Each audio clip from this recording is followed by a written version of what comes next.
it was like an open door. You know, they got the different roles. The name of the camp was Camp Paige. So, and across it was another camp called Alpha Ball, but that for like people with like asthma and stuff like that. They can't work on grade and stuff like that. But camp was pretty cool, and you know, I had a few fights. You know, gang fights. You know the Blood and Crip thing coming up in the world. You know, and but it was all right. It was a 4-month program, but I did a year because I was like really gang banging and sweating everybody coming there, where you from, this and that, you know, like on them. So I didn't even know when I was going home, so they would tell me, well, you'll go back to court because you know you've been messing up since you've been here. So I like, wow, okay, but they tricked me. They called my mom and told her to come get me. I didn't even know I was going home. And they like told me, Raspberry, roll your stuff up. I like, man, y'all leave me alone, man. Y'all know I ain't going nowhere. They said, you serious, man? Roll your stuff up, you finna go home. I said, man, I thought I was going back to court. Then they like, roll your stuff up, your mom up front. Then they put my mom on the phone. I heard my mom. Then I got out. How'd you feel leaving? Oh, man, it felt wonderful, man. Like to be with my family. That's my first time ever been away from my family. And it was like the best feeling I had getting out, man, to be with my mom. And my big brother came and got me. And, you know, when I got home, everybody was there, the family, friends, cousins, you know, everybody greeted me and stuff, you know. It felt like real, I felt special, like, you know, I've been away for a year, and it was a wonderful feeling, man. So what was the first thing you did when you got out of the camp?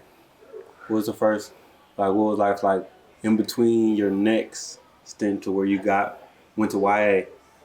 Like, what did you first do, and what was life like in between there?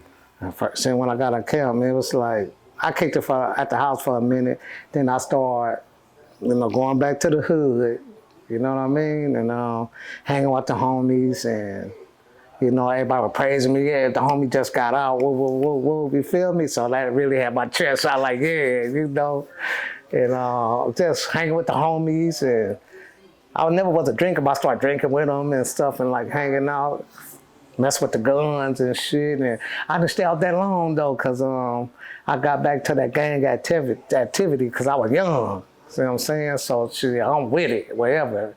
You know, like do or die. Let's do this. Let's roll that bus on me, like, you know, roll and shit. So I stayed out like about a couple of months, man, and I went right back. I wanted to go home. I was like, man, I told the homies, hey man, I'm finna go home. And I know I had to go through different hoods to go home. So it was a sawed-off gauge in the shack.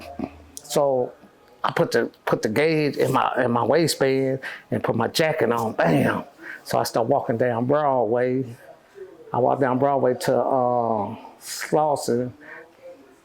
I made it right on Slauson. Then I went down Figueroa. When I got to 59th and Figueroa, I seen the police. I said, damn. And they looking at me, I'm looking at them, you know. I got on my khakis, my little Batman jacket back then, my hat and shit, my long earrings, you know what I mean? So I'm like, damn. So I broke and ran. I went around the store right there, and I pulled out the sawed-off gate, and as soon as I tried to throw it on the roof, the police like, freeze, drop it. I'm like, damn. I dropped that shit. That's when I went to YA.